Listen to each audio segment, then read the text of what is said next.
নমস্কার বন্ধুরা, আমরা এসে গেছি শীর্ষা প্রোডাকশানের নতুন এক ভিডিও নিয়ে। এখানে আমরা দেখব একটা নতুন রেফ্রিজারেটর, নতুন বললে ভুল হবে, একটা পুরাতন মডেলের রেফ্রিজারেটরে কিছু নো কুলিং প্রবলেম আছে এবং সেই নো কুলিং প্রবলেমটা কিসের জন্য হয়েছে এবং সেটা সম্পূর্ণ A to Z ভিডিও করে প্রথমে আমরা যে কাজটি করব সেটার নাম হচ্ছে ফল্ট ফাইন্ডিং। কেমন আমরা করব ফল্ট ফাইন্ডিং। তো অনেক দিনের পুরাতন গোদরেজ গোল্ড মডেল, এটা দেখতেই পাচ্ছ কেমন। এবং এর বিশেষ বৈশিষ্ট্য হচ্ছে এই গোল্ড মডেলের, দেখো যদি কম্প্রেসারের সাইডে দেখি, এটা হচ্ছে নেম প্লেট কেমন। এবং এর যেটা বিশেষ বৈশিষ্ট্য, এখানে অয়েল হিটিং সিস্টেম বা অয়েল কুলিং সিস্টেম আছে এর সঙ্গে, বা হিট এক্সচেঞ্জার রয়েছে। এবং এই রেফ্রিজারেটরটার যেটা প্রবলেম হচ্ছে নো কুলিং প্রবলেম। তো এই প্রবলেমটা কি হয়েছে সেটা দেখার জন্য আমাদেরকে কি করতে হবে, প্রথমে রেফ্রিজারেটরটি চালাতে হবে। তো আমার এখানে প্লাগ পয়েন্ট রয়েছে, দেখো প্লাগ পয়েন্ট নিয়েছি, নিয়ে এইবার রেফ্রিজারেটরটা প্লাগে গুঁজে দিলাম, প্লাগে গুঁজে এটাকে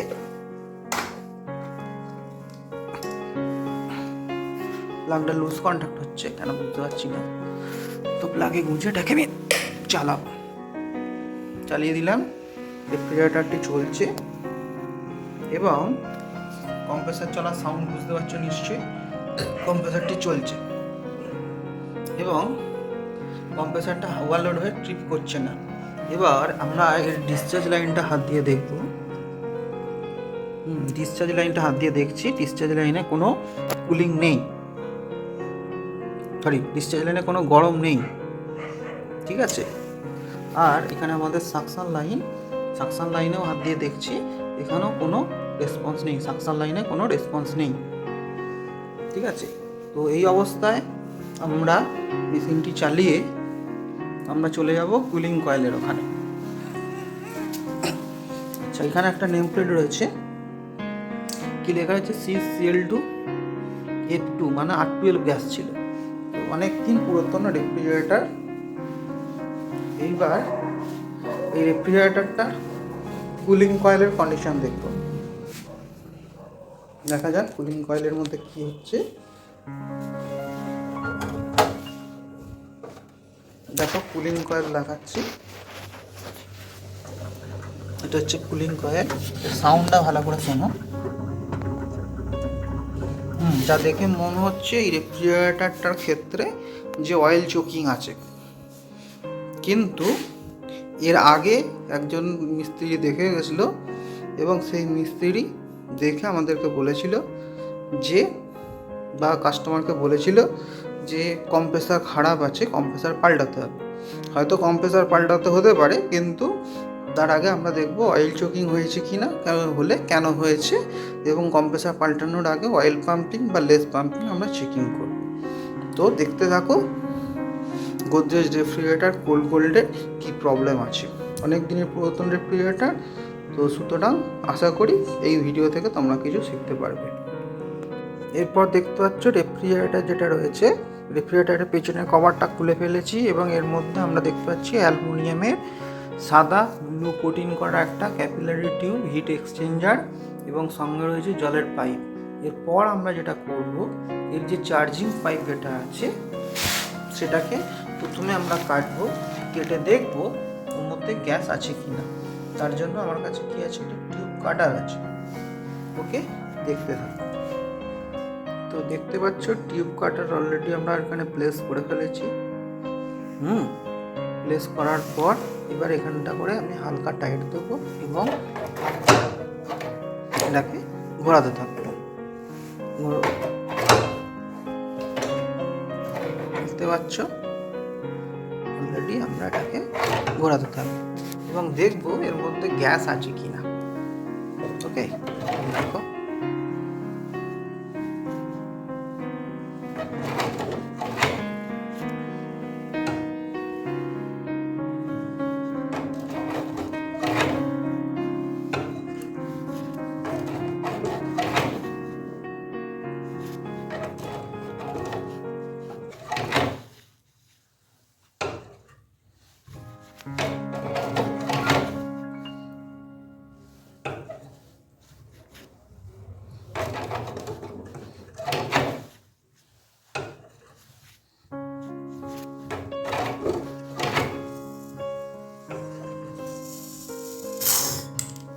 একদম অল্প গ্যাস ছিল, তো সুতরাং গ্যাস লিক হওয়ার সম্ভাবনাটা বেশি।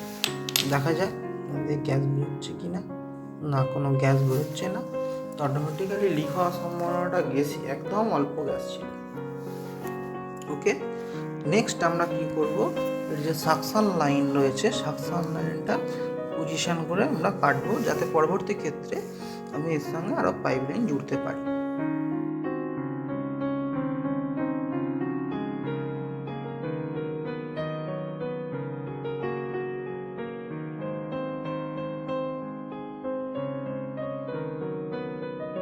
সাকশন লাইন অলরেডি আমরা কেটে ফেলেছি, ঠিক আছে। এবং সাকশন লাইন কেটে নেওয়ার পর আমরা এবার এই যে সাকশন লাইন এখান থেকে আমরা কেটে ফেলেছি, দেখতে পাচ্ছ সাকশন লাইনটা ওখান থেকে ইভাপোরেটর থেকে বেরিয়েছে, বেরিয়ে সাকশন লাইনটা আমরা কেটে ফেলেছি। এরপর আমরা কি করব, এটাকে ফ্লাশিং করব, করে দেখবো এর মধ্যে তেল আছে কিনা। যদিও যা পরিস্থিতি মনে হচ্ছে এটি লিক আছে, তাও আমরা দেখব। তার জন্য আমরা প্লাগ পয়েন্ট এটা লাগাবো, ঠিক আছে। প্লাগ পয়েন্টে লাগালাম, প্লাগে লাগানো হয়ে গেছে। লাগানোর পর এবার আমরা চালালে দেখা যাবে সাকশন লাইনে আমি ফ্লাশিং করলে সাকশন লাইন দিয়ে তেল বেরোবে অলরেডি। দেখো সাকশন লাইনটা আমরা চেপে ধরে আছি,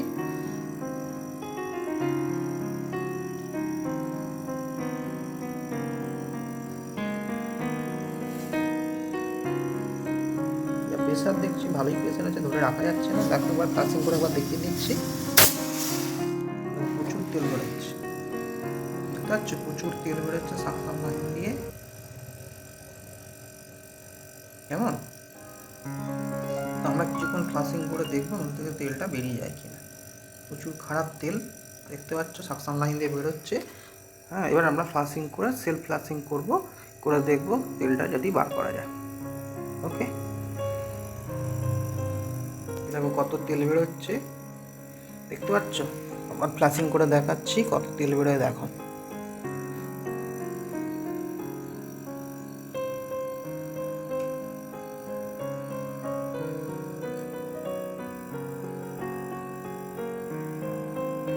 প্রেসার যা আছে লেস পাম্পিং বলে মনে হচ্ছে না, অয়েল পাম্পিং হতে পারে।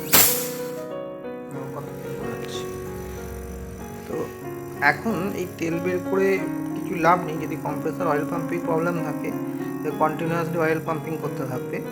তো সেই জন্য আমরা আপাতত ফ্লাশিংয়ের কাজ কিছুটা বন্ধ রাখবো, রেখে আমরা এর যে ফিল্টার ড্রায়ার যেটা রয়েছে সেটাকে আমরা ডিসকানেক্ট করব। দেখব কন্ডেন্সার থেকেও একই পরিমাণ তেল বেরোচ্ছে কিনা।